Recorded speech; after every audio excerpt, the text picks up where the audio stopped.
This was the corner of Mount Avenue and Regent Street just a couple of years ago, and here's what it looks like now. While there's no doubt this is a big visual improvement for the area, it's also an example of a project where TIF funds were used favorably with little in the way of public opposition. I'm Matt Mellott with Sterling CRE Advisors. Part 3 of our series on TIF funds is going to focus on the positives, how TIF funds can be used as a part of a good partnership that benefits both the private and public sectors. As I noted in earlier parts of this series, it's important to mention that at Sterling CRE, we work on commercial sales and developments that involve TIF funds. Like it or not, TIF is a fixture of investment and development in certain parts of Missoula, Bozeman, and Kalispell. From our experience with these projects, we know TIF isn't all good and it isn't all bad. We also know the specifics of how the tool is used can be pretty murky. This series is meant to help clear up some of the confusion about TIF by looking at some local case studies. In this case, the stretch of Mount Avenue got a modern update when the Morrison Maierle building was completed in 2019.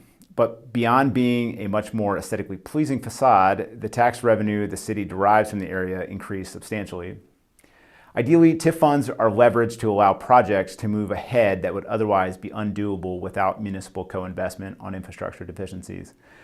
When those projects are complete, taxes increase because of these improvements and the city benefits from increased tax revenue. But let's check out the numbers to see why this project was an easy win for the city. The MRA, who manages TIF funds, allocated $221,000 to support this project. That money was largely spent on infrastructure, deconstruction of existing facilities, demolition, asbestos removal, and site clearing. Here's why the city's contribution to the project made sense. The taxes on this property before the improvements made by the new build were about $8,000 a year. After the improvement, the taxes went up to about $43,500 a year.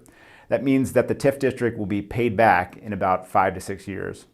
Morrison Maierle was growing quickly, and an expanded facility allowed them to accommodate a growing staff, which means more jobs in Missoula. In the TIF application, it was estimated that 10 to 15 engineers were to be hired along with support staff, and that seems to have borne out as over 19 people have been hired since the opening of the new facility on Mount Avenue. When the project was proposed to the MRA, the developer was in a very strong financial position with secure financing and collateral already in place. That means it was a reasonably low risk for the city to partner with a developer. And who was the developer? It was a local family who had previously developed projects within TIF areas. The project allowed high-speed communication fiber to be extended to the site. By extending the fiber to the site on Mount Avenue, over 20 nearby businesses were also able to tap into this new resource. Finally, the city had identified that this area needed more professional office. The building fulfilled this purpose, and all in all, this project was a good example of public-private partnership. More jobs, more high-speed fiber access for neighbors, more tax revenue, and more accessible walkways made this an attractive package deal. While there's a lot of mudslinging about TIF funding, it's important to remember that there are some very positive TIF projects that can bring a great deal of value to the community. However, even on unopposed TIF projects like this one, there's still a controversial element that is overlooked. Could this project have been done without TIF funds? In the next part of our series, we'll cover a TIF project that caught a lot more heat and the reasons why. Thanks for watching How Does That Work? You can get more videos like this by clicking the link below to sign up for updates or by following Sterling CRE on Facebook and LinkedIn. Thanks for watching.